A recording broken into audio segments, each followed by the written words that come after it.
Potty training your Spaniel is incredibly important, and if you're not really sure where to start with that, well, don't worry, we've got you covered in today's video.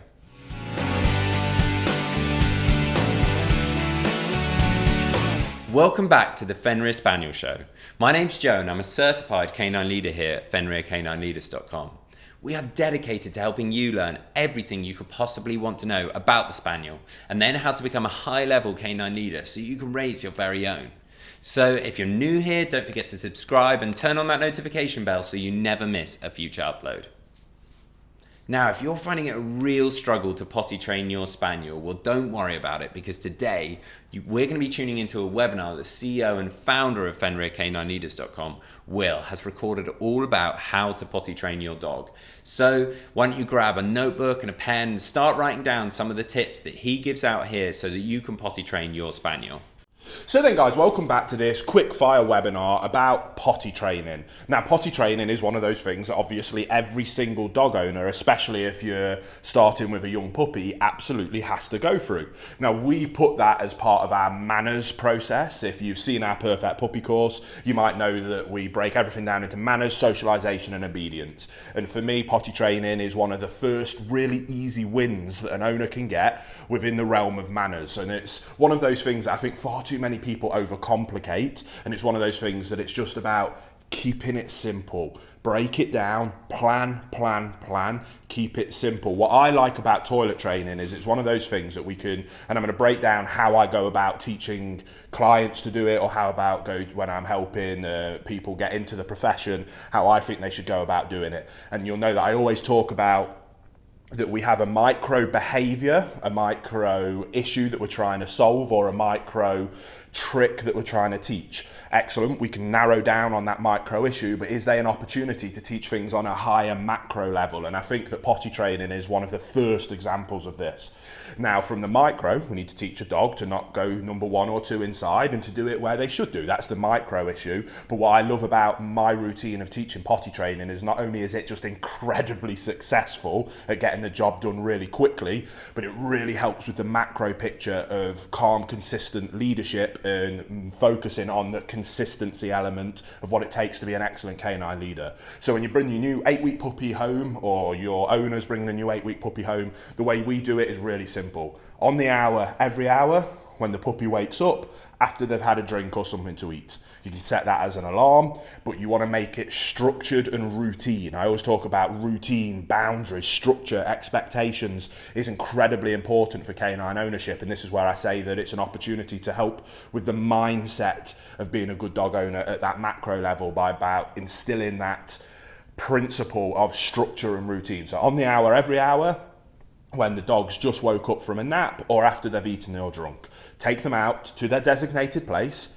When they go number 1 or number 2, praise, positive reinforcement. It really is simple. If you do that every single time, you will make sure that your dog never has an accident in the house. They will very, very quickly learn where they're supposed to go, and that it's one of the world's most incredible things when they do that. That is how so many of the owners that follow our programs are able to raise a puppy with having 0 potty incidents in the home. But it's just about discipline, routine and structure, but keep it simple. Hey guys, very quickly, I just wanted to ask, are you following us over on Instagram? If you're not, there's 2 accounts I would love for you to check out. The first one is our brand account at Fenrir Canine Leaders, where you can see more about our industry leading products that we create. If you're interested in following me personally, that's at I am Will Atherton, where you can see behind the scenes of me working with some of the most extreme behavior cases in the world and what it takes to run these kind of YouTube channels. And maybe if you just want to be able to come over and chat with me, that's the place for you. So there'll be links down in the description box for both of our Instagram pages. I'd love for you to come and check them out, and hopefully we'll chat over there. One thing that we then go on about that is it's a good opportunity to teach our owners that if the dog makes a mistake, it was the owner's fault, not the dog's fault. They missed a cue. They weren't being observant enough. They weren't being disciplined, routined or structured enough. They missed something so that it's their fault, not the dog's fault. So rather than getting angry and punishing the dog, they need to clean it up as calmly as possible, remove the scent, because if we leave any of the smell down, canine psychology, they like to go on the same thing, so if they can smell it, they'll do it again. So we clean it really thoroughly, make sure we remove any scent, and then we go back to basics. regiment, discipline, routine.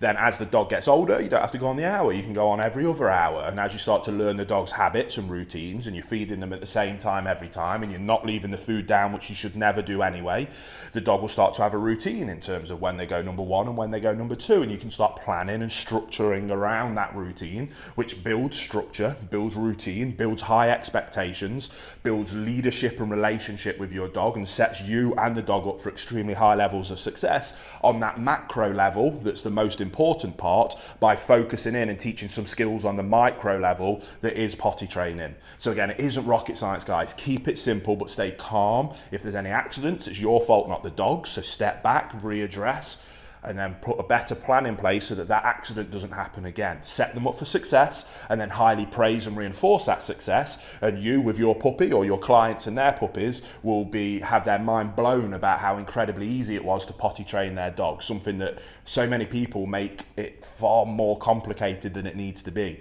Keep it simple, keep it disciplined, keep it routined, structured. Calm, consistent leadership wins above everything else. So I hope you enjoyed that quickfire webinar. Let's move on to the next one. There you have it, guys. Some takeaways there, some really useful information that you're going to be able to put into practice straight away with your Spaniel. I really hope you enjoyed today's video. If so, get involved in the comments down below, as we would love to hear all about how you're getting on with your Spaniel and how your training's going. Don't forget to subscribe and turn on that notification bell, as we have 2 dedicated videos coming here every single week. I can't wait to see you in the next episode of the Fenrir Spaniel Show.